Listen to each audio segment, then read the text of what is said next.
Hi! In front of me is Huawei Nova 11 Pro, and today I would like to show you how you can open apps in pop-up view. Begin by selecting one of your apps that you wish to use in this view, and then open it in the background. In order to do that with tricky navigation, click on this square button. Now tap on the top right corner of your app. And as you can see, now I can use it in this little window. If you want to change size of it, hold one of its corners and drag it. When you find the perfect size, just let go.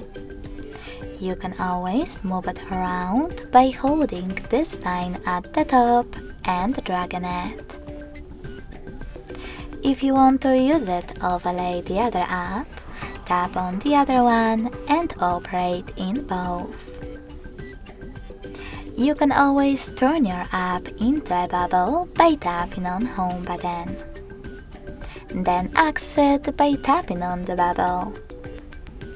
You can also do the same thing by clicking on this little icon at the top left corner. To use your app in full screen view, tap on the top left corner, and to close it completely, on the top right one. Thanks so much for watching. If you enjoyed this video, don't forget to leave a like, comment, and subscribe. Bye!